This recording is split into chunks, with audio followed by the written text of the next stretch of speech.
Well, if I thought I was excited when the last shipment of Southern Living plants pulled up, and I was, I think I'm even more excited now. And I tell you why, because this represents the finishing elements, the last of the plantings for the most part, last of the bones of the garden in the back. Now, if the other day I talked about the back was finished in terms of construction and infrastructure and that kind of thing, it is indeed finished. So all of those projects here at the cottage are complete. Check, check, check. Now, the reason I'm so excited is because this is the fun part. So now we're going to go in. Not all of these are for the back, some of them, a select few, are for the front, but now we're going to overlay the beautiful brickwork, those gorgeous steps, and we're going to soften everything, all of the edges and such. We're going to soften it with this beautiful plant material. So Stuart, let's move to the back. I'll give you a little walkabout about where it's going to go. Warn you, it is a state of chaos because we're going to be doing nothing but planting for the next couple of days. And it's cool weather, perfect temps. I think we might even have some rain in the forecast. So Stuart, let's move to the back.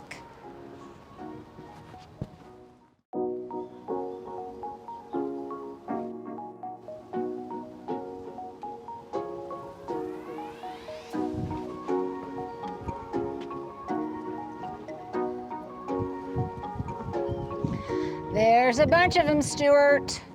So come on back here, and just by my plant selection of what is up here on the wall and back here in front of the outdoor section of the fireplace, we will determine what's going to go back in the back and what will remain in the front.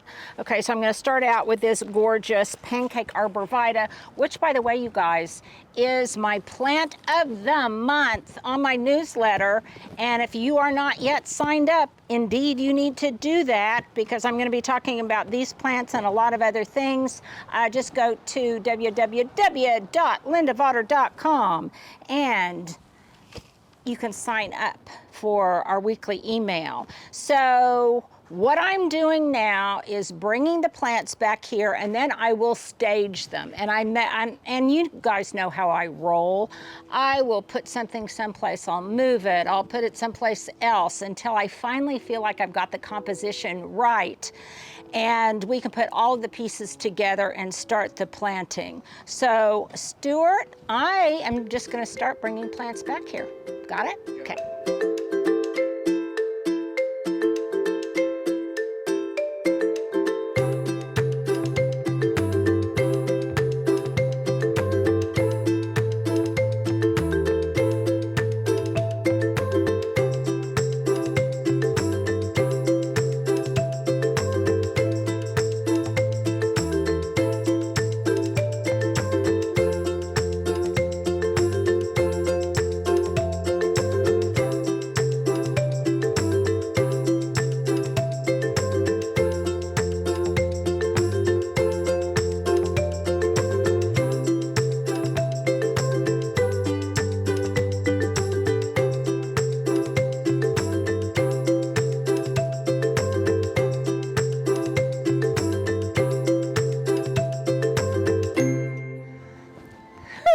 Okay, now I've got the plants that are going to be planted back here, at least in the backyard, and then I will stage them where they need to go. But first, let's talk about a few other things that you may notice are in progress. So I still have, Stuart, if you don't mind swinging over here, and isn't it lovely to be able to have those windows open? In fact, swing around and show the open windows. Beautiful classical music playing, coming out the windows. And then just span over here beyond the uneven shades in the opposite windows. And to where you can see all of the utility boxes are getting ready to be painted, along with the rain barrel and also the shed. And Stuart, I need to remember, so many of you have asked, I promise. I will put the link to the shed. Now, if ever you miss a link, just click on Linda's favorites and it will take you to where the majority of the links are. And then you can just kind of scroll through the products to see which ones you might be interested in.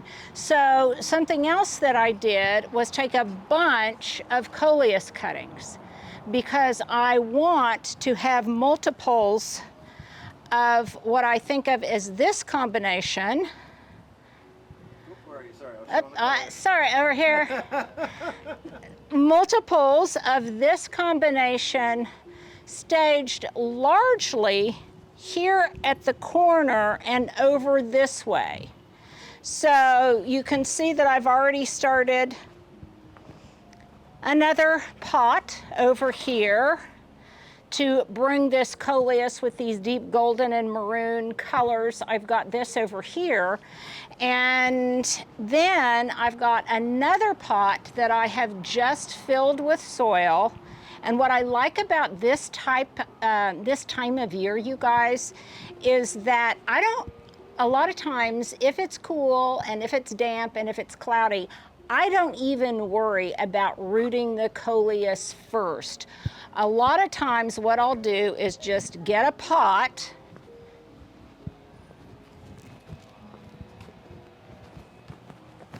and in this case,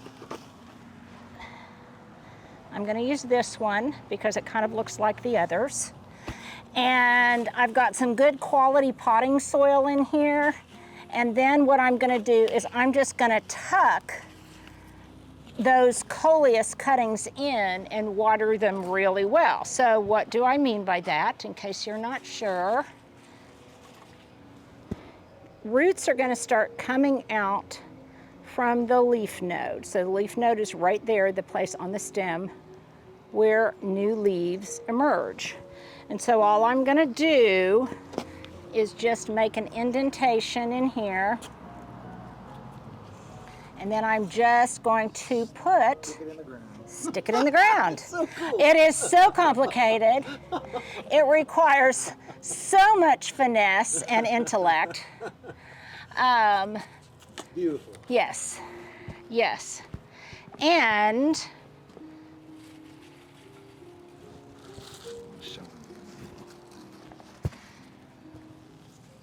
in fact, you can show them that and show them again the pretty composition over there, Stuart, while I turn on my hose. Yeah.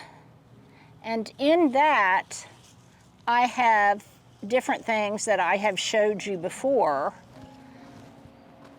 Around the perimeter, some being thugged out wire vine, Muhlenbeckia. But I also have some other unknown plant material in there, but it definitely is in that same color palette and looks very autumnal. I'm hiding. I'm hiding. Now please notice over here, it's not completely empty of stuff, but for those of you that it was driving you crazy to see the clutter over here, most of that has been removed. And someone asked, well, doesn't that kind of drive you crazy to have all of that stuff over there in the interim? You know what? No. And I guess my rationale is, why do the work twice? Why tidy up something that's ultimately going to have to be tidied up again and just lug it someplace else temporarily, because I'm going to have to move it. So, correct. And so, yeah, so maybe that's what I would call intentional inefficiency, or being efficient because I'm not doing the same things twice. Now, yeah, efficiency can be. Yeah, yeah. And because I don't make any pretense that this is finished, so those kind of piles don't bother me. If I said, oh, it's finished, and then I had a big pile of junk over there, yes, that would bother me. And that's my question of the day. How do you roll? Can you not stand even interim messes? Or are you like me and you just delay the gratification and delay the work and the energy that it's going to take to clean up the mess until you are ready. So you'll notice that, yes, I do have Miracle Grow in here. And as I've said before, and I'll say it again, I use Miracle Grow in my pots and things, not in the ground, but in my pots and things. So what I'll do is I'll just tuck in all of these cuttings, and then I'll put this in a shady location, making sure that I keep it moist, and I'll keep it well groomed by clipping off any of the leaves that succumb to being rootless until they take hold. But I promise you, this, I should have done this actually a while back, but I didn't. And better late than never, right? Yep. So I'm just gonna stick these all in here, and over time they will fill out. They will happily, because the temperatures have been so wonderful these past few days, and it's even going to be in the 70s for the next few. So I will fill that out, and then it will be so pretty, and probably, in all likelihood, it will come and live over here someplace with these other family members in the same color palette. And this is kind of, what is this reminiscent of, Stuart? Mama bear, Papa bear? Yes! Papa bear, mama bear, and baby bear, or mama bear and baby bear, however you decide to look at it. And I like doing that, and I like doing that in threes because they're all a member of the same family. They relate to one another not only in plant material, but also in the composite and the looks of the containers themselves, and they all require the same kind of care. So Papa bear, mama bear, and baby bear will all be ready for fall, and then I think it'll be so sweet if I decide to tuck in some pumpkins and gourds over here. So that's kind of what I'm thinking about with this ensemble. Now, let's go over here for a minute, because it was in this corner, and I'll do it this way because I noticed how pretty the light is in this direction, Stuart. So over here is where I hope to have my rounded mounded things. Now you say, well then why do you have these flowering butterfly, candy butterfly over here? Well, because I'm moving all of the white candy butterfly candy from the front to the back. And they don't look rounded and mounded yet because I wanted for myself and for you guys so that you could get a glimpse of the silvery gray foliage and also how pretty those white blooms look. And perhaps most importantly, because I have been so thrilled, let me see if my pruners are here. I've been so thrilled with the way the front has attracted so many pollinators. That's an understatement. Yeah, that's an understatement. That I want to attract that many pollinators back here, particularly as I start to grow my veggies. So, Stuart, do this for me if you would, darling. Would you just kind of do a full circle of what's going on around here while I go get my long-handled pruner so I can show everybody how I'm going to prune these. I shall be back.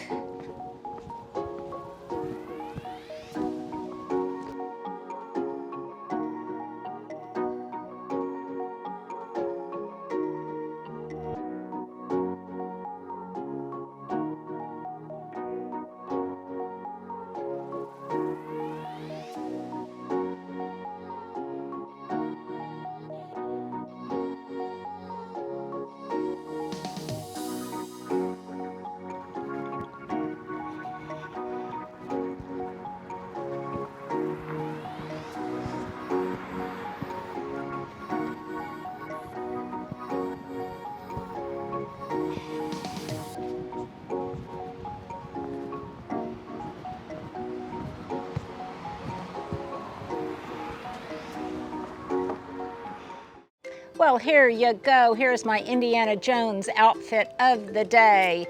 My hat I got years ago. I am not sure where. It was on one of our outdoor adventures, I think in New Mexico.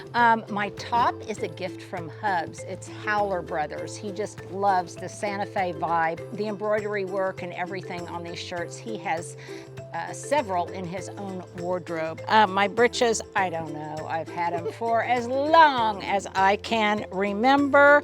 My belt, I think, is Nordstrom Rack.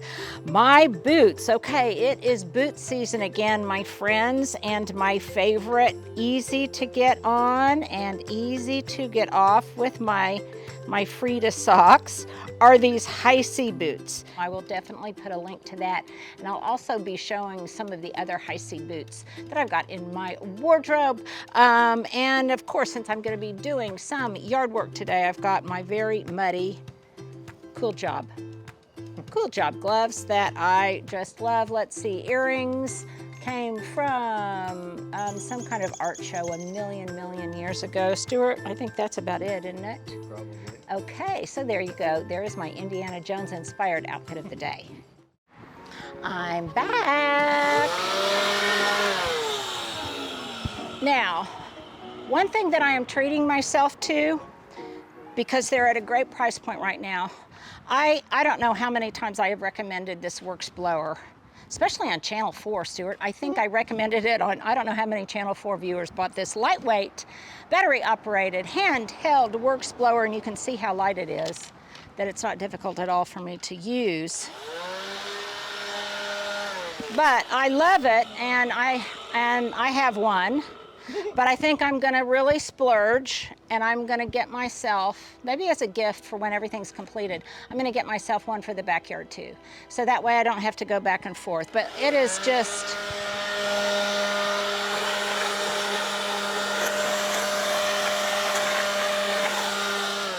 it's just really wonderful. And I keep an extra battery just in case. Okay, but I digress.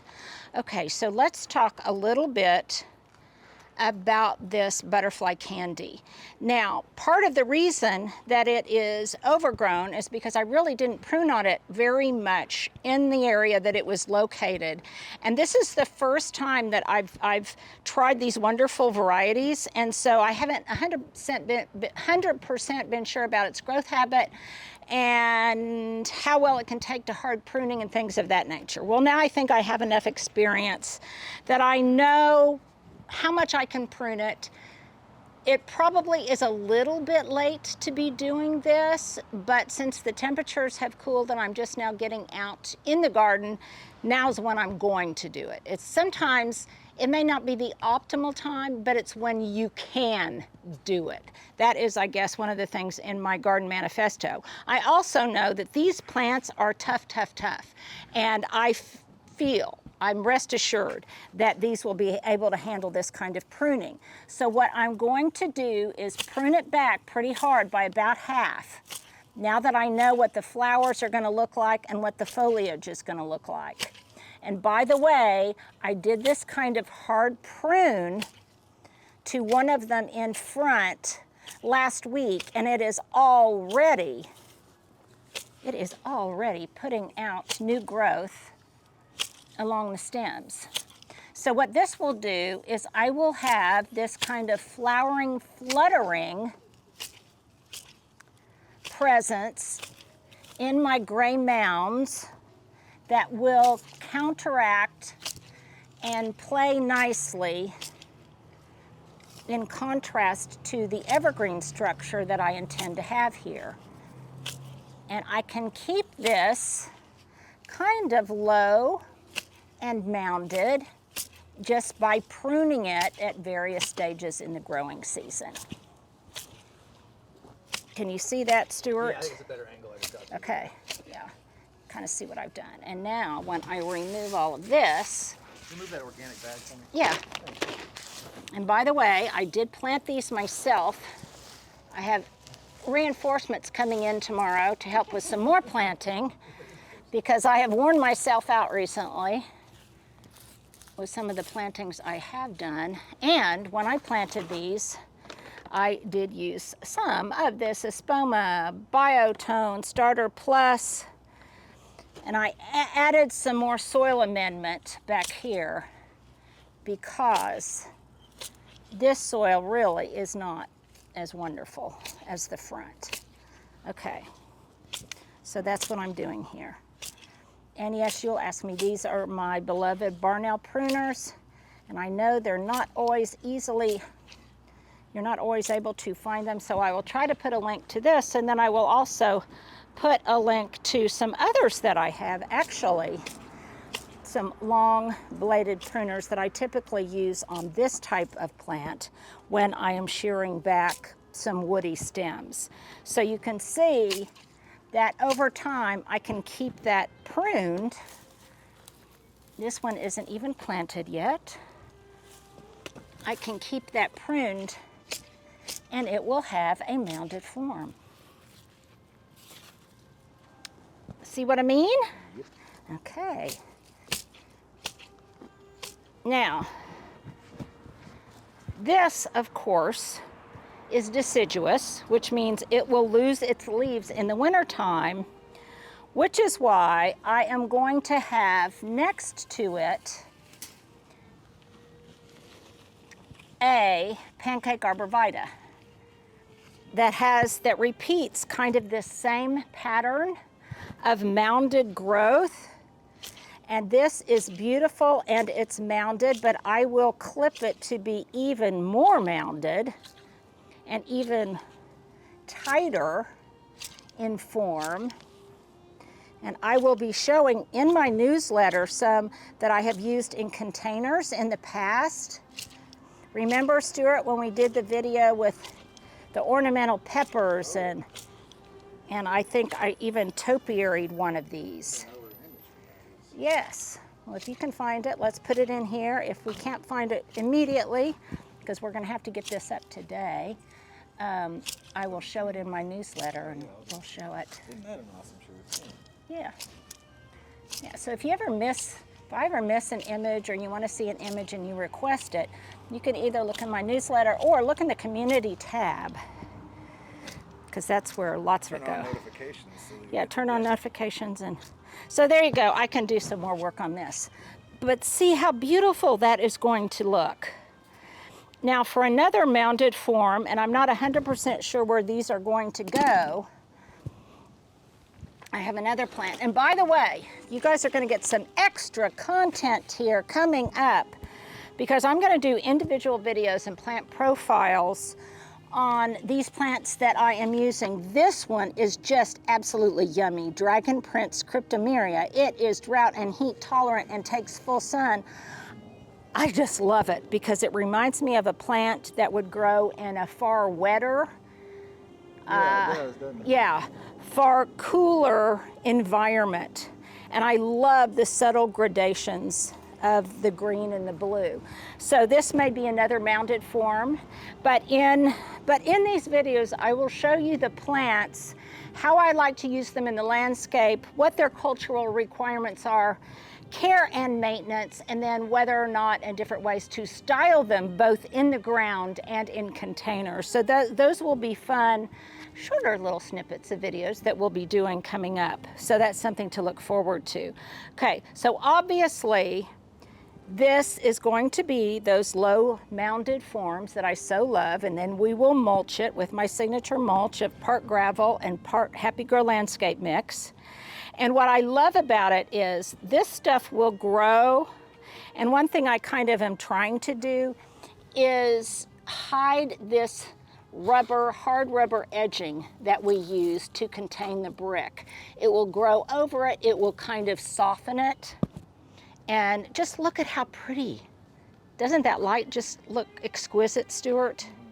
So I can't wait for all of these to get into place. I've also got some tall things, different ilexes. This right here is a red sky holly. And I'm gonna decide where to put this, called red sky because it's new growth. has a red tinge to it. And then I've got some other things here that will make up these little rounded mounded villages. But that is for the future. Something else that I have done is to start putting in little tufts of ajuga, which will do the same thing to soften the edge. I did that yesterday. And once it grows and mounds, it will really help this fill out. And I'm hoping it will give me just the right ratio of low-growing plant material to just the negative space of the ground itself with just nothing but the gravel and the mulch. And so it's that balance that I'm really going for. Okay, let's come over here. You can see I've got another one of these white. See how pretty that looks behind here? And it will attract pollinators. Oh my goodness, Stuart. Oh my goodness, come over here. This is both scary and interesting. I don't like those locusts so much, but look at that creature. What is that? Can you see it? Oh, yeah. See if I can focus on it. I mean, that looks prehistoric. That's the idea. Whoa. We'll try to get a close-up of that a little bit later. And I have lots of locusts and grasshoppers. Okay. But they really, okay, that's enough. But they really haven't done that much damage. But how interesting that this one scary-looking guy is in my gray color palette for the backyard, because it will camouflage itself better. Okay, now a couple of things. First of all, I would have sworn I did this, but I didn't. I would have sworn I put pavers underneath the legs of my raised beds. I would have sworn I did that. But then when thinking back, I thought, no, I put them under there, and I forgot to tell the guys to put them under here. So we will remedy that in the next couple of days so these aren't tilting. And the happy thing is they're tilting because we got some rain and the soil was loose. But I will stabilize these. That takes a little bit more muscle power than I have. Let's look at this one then, which is not so unhappy and tilted, because I planted, this is what I've been itching to do. I did get around to planting some greens in here. Now my friend Jean, AKA Bubba, who was the first gardening editor at Southern Living I really worked with years and years ago. He remains a good friend, and he sent me a bunch of cool weather vegetable seeds. So I have planted some Chef's Choice lettuce mix, and it's a combo of purple and green, and I planted it in here, and 2.5 days later I had germination. So that was kind of a tip. I planted it when it was still really, really hot, and so the heat made it germinate very quickly, and then almost immediately it dropped by like 20 to 30 degrees. So that's kind of what it liked, and there's still a lot more little seedlings in here to germinate. So down here in this next one, if you'll remember, I made a bunch of starts of the boxwood basil. Do you remember that, Stuart, Yes. from the front? So I transplanted these to the 4 corners of this box, which right now has peppers in it, but I don't know that those are gonna stay. But these are growing and they will get full in short order. And then over here, I thought, well, do I want to try to salvage these tomatoes? I cut them back hard, and I don't know if they're going to remain or not, but in the event it is not, I'm also planting some sugar magnolia purple potted peas that my friend Jean sent me, and look, it will have a beautiful flower that will grow up these 2 tours. And I've already planted them. I did soak the seed first. There's another tip. I soaked the seed first, and these should germinate in no time. And I planted them obviously around the straight edges, the straight vertical edges of these 2 tours.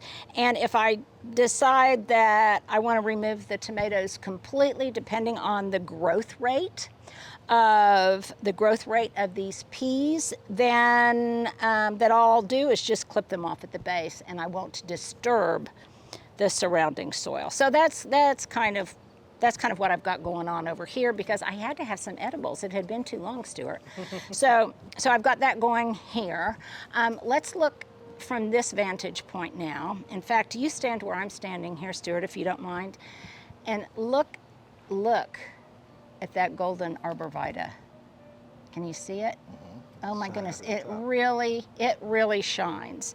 And that leads me to another design question that I've got going on in my head. But first, while I'm over here, in addition to the ingredients that I have on the opposite end of the oval with those mounded plants, I'm also going to have some of my favorite perennials in gray here. And these will go in the ground, and I will also keep them in a mounded form. And this is Parfum d'Ethiopia Artemisia, and it is a little daintier version of Poes Castle.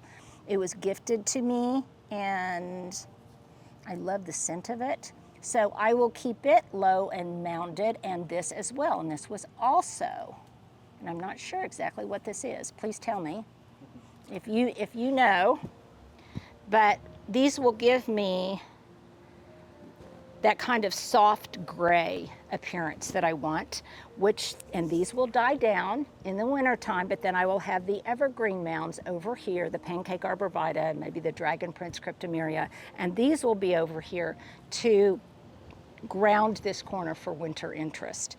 Here's a big risk I'm going to take, Stuart. I have equivocated and equivocated about this, but I finally just decided to be brave. So my friend Kat out in California was talking about a tree that was supposed to be only marginally hardy for her zone, and she planted it, and she said she's had it for 10 years and it's absolutely beautiful.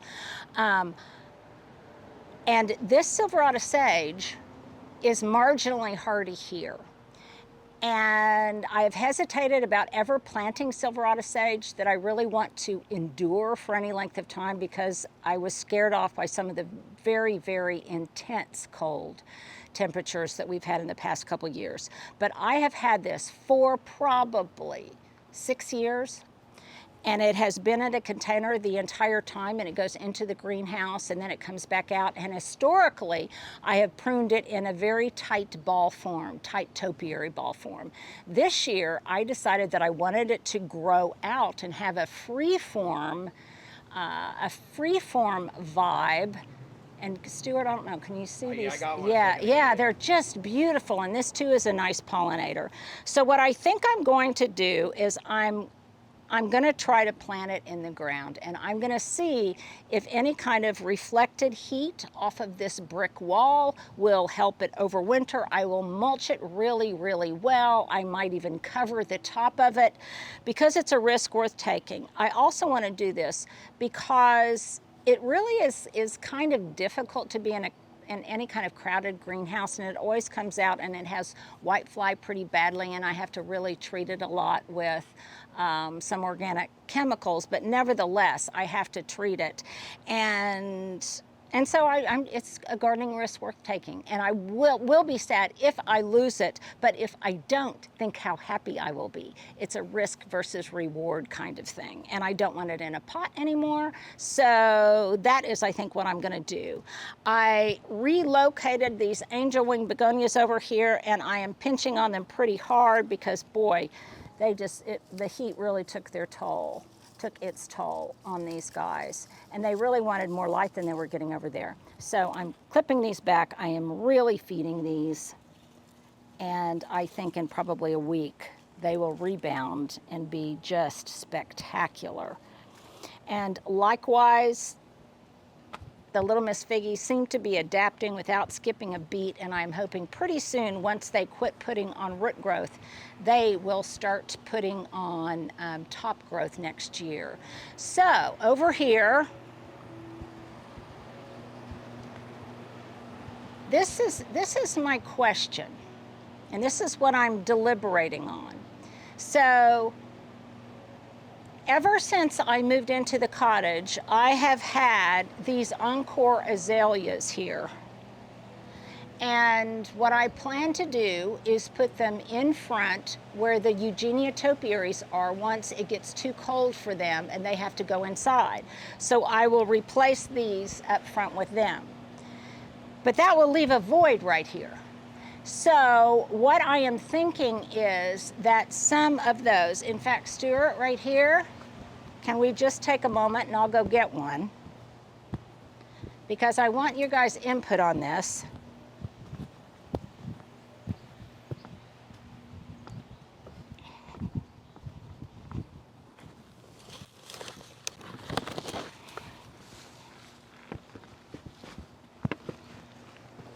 This is a Forever Goldie Arborvitae. And since this area over here is kind of dark, but it still gets, I think, enough sun, I thought it might be kind of fun to use a Forever Goldie over here. I don't want gold over there, but I'm happy to have it over here to kind of illuminate this space. And this will get, it likes full sun, but I know in Oklahoma it wants afternoon shade, and this will get afternoon shade over here. It will get 10 to 12 feet high and 3 to 3.5 feet wide, and it is hardy down to -20. So what I like about this idea is that it will be 2 columnar sentinel points right here. I can plant them in the ground. They will get both wide but not too wide and about as tall as I want them to be. I'll plant them outside of the roof edge line, and I think they will really brighten up the space. The other reason I think that they will do well is that because this gets sun protection and it doesn't get a ton of really strong south sun, in the summertime there won't be a lot of reflected heat off of this brick. So I don't think the backside will brown as often happens to evergreens when you plant them in in these kind of similar locations. So that's what I'm thinking about. What do you think we should do? Give me your input on that. I do have 2 of them, and I think it might be kind of fun. And then over in here, I've got my 35-year-old oak leaf hydrangea that's in here, and then there'll be more lower plantings in and around here to kind of soften the edge. And over in here, and by the way, you guys, I do listen to you. This is that plant stand. And I tried using the Easy Off oven cleaner, and it did not work. I think because this is more of a veneer than actually a wood stain. And then I thought, well, I had a just leftover can of spray paint and hammered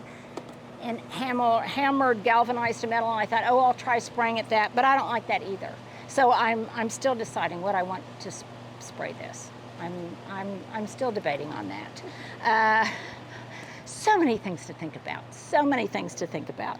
And how privileged am I to have the time and the mental space to think about such things, which oh my goodness, all of our friends in Morocco, all of our friends around the world that are suffering right now from really tragic weather events, we are thinking about you. Over here, this will be the last thing that gets put into place, partly because this will be completed this winter, and then I'll probably just press the easy button over here and do something very, very easy like Obsession Nandinas, or something that doesn't require a lot of care but is just a beautiful backdrop.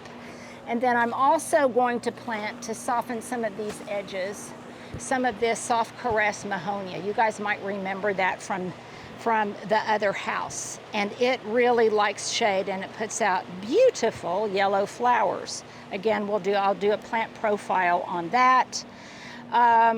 So slowly, no, not even slowly now, rapidly, we are approaching the end, and it's just, I can't tell you how much joy and how much pleasure I have derived from just piddling out here in the evenings in the cool, or in the morning with my music coming in from the great room filtering through the windows. I have ordered a table for over there.